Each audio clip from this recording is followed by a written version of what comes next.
Welcome back, YouTube. It's been a while since I've had an Around the Farm video up, and really there hasn't been much to take video of, so that's why. But I'm going to tell you about a little problem that I had the other day with a certain specific brand of vehicle. But anyways, the problem that I had was my wife was driving to work, and she called me and said, I'm like a mile away from home and the truck just died. I said, okay. I said, I'll come get you with the car and you drop me back off at home, and your dad and I'll tow it to the shop and get to work on it. And so what I found out was, after running to O'Reilly's and buying a fuel pressure gauge, which granted I should have had one of those anyways because I need one often enough, but I come to find out I had no fuel pressure. Of course, that was the last thing I checked. I did a compression test and a spark test before that, but those are the three things that an engine needs to run: fuel, spark, and compression. If your engine isn't running, you check those three, and one of them has got to be the problem. And then you can go on to, if it's the fuel or the ignition or the spark, I mean, it could be electrical or it could be a number of different things. But those are the three main things that it has to have to run. And so, anyways, I did some tests. I tested the relay, I tested the fuses, I tested everything I could, and I just got to the point where I couldn't figure anything else out, so I figured I'd drop the tank, which is a terrible, terrible job. Some people say it's easier to take the bed off. I don't know. If you had a hoist and everything, yeah, maybe. But either way, it sucks. But I dropped the tank, and I took my power probe, and I sent power to the pump, thinking that I'd be able to see if the pump was working, and the pump wasn't working, and so I went out and I bought a new fuel pump, which was $200. This is the important number, $200 for a new fuel pump. And I took the old pump out, I put the new pump in, and just out of curiosity, I took my power probe again and I hooked it to the old pump, and now the old pump worked. And I was like, wow, what the heck? But I had busted some of the lines taking the old one out, and so I had to use the new one anyways. And so at that point, I didn't have a choice. I had to put a new $200 fuel pump in. And come to find out, when I was putting the old pump back in, that the ground was bad. Or when I was putting the new one in, the ground wire for the old one was bad. And so I tell myself all the time I remind myself, it's always the ground.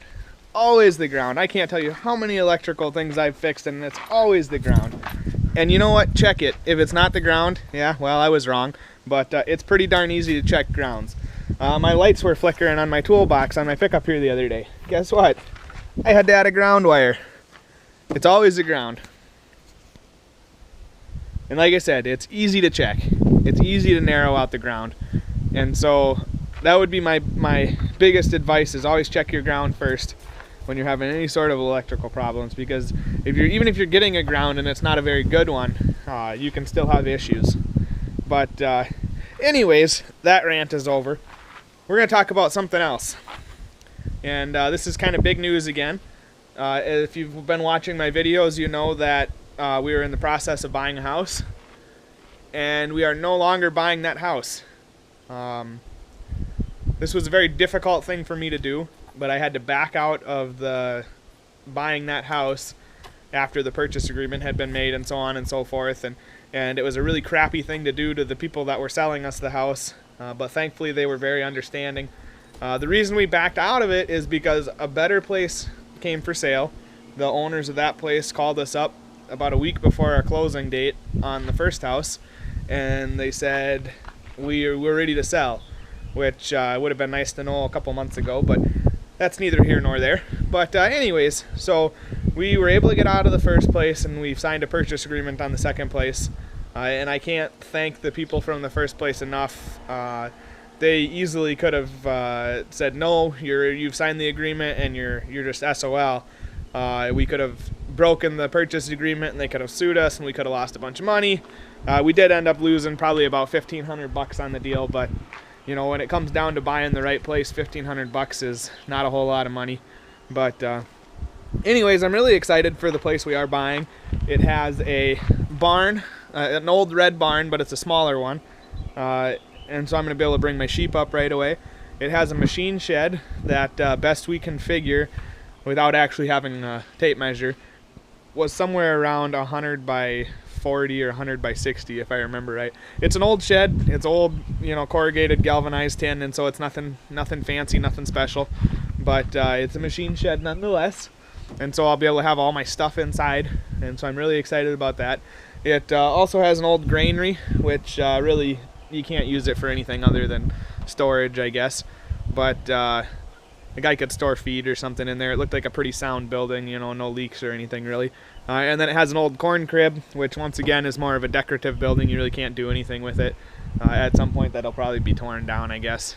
But anyways, the highlight of the whole deal is it has a, I want to say somewhere around a 36 by 24 garage shop thing. It's got 3 doors on it. Or 2 doors, sorry. It's got 2 doors. One is wide enough for 2 cars, and then the third one is wide enough for, I think the third one is a 16-foot door, and it's tall enough to put a decent-sized tractor, and it probably, like my dad's 4020 with the cab would fit in there. And it's insulated. It doesn't have a heater, but it is insulated. It's got a cement floor, and it has a floor drain. There's a workbench already built around one short wall and the back wall. It's wired for 220, so I can put a welder out there. It's everything I've ever wanted, basically. I mean, obviously bigger is always better, but it's going to be so awesome to have that building. And the house is in great shape too. It's had new shingles put on it not too long ago, new windows. It's just going to be so much better for what we need.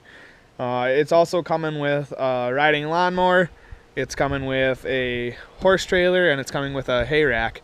And so it's a great deal for us, and I'm super excited, and I'm excited to show you guys the place and be able to do more farm videos, because I plan on, like I said, bringing my sheep up right away, and we'll get the place kind of rolling. I'm sure we're gonna get some chickens, and then in the future we'll start talking about ways to grow the farm, and look into possibly building a cattle lot or putting up a hog barn or something like that. Of course, that's down the road a little ways, but I'd really like to do something where we can pull a decent bit of income in off of it. And so that's the biggest update I have for you right now. Like I said, I know it's kind of boring because I'm not actually doing farm stuff, but in about a month or so here, we should be moving into that other place, and then there'll be all kinds of video. I'll show you videos of fixing stuff up because we got to do some work to the barn, and I'll give you a tour of the different buildings, and so there'll be all kinds of stuff to show you. So hang in there, and thanks for watching. Please leave a like, share, and subscribe.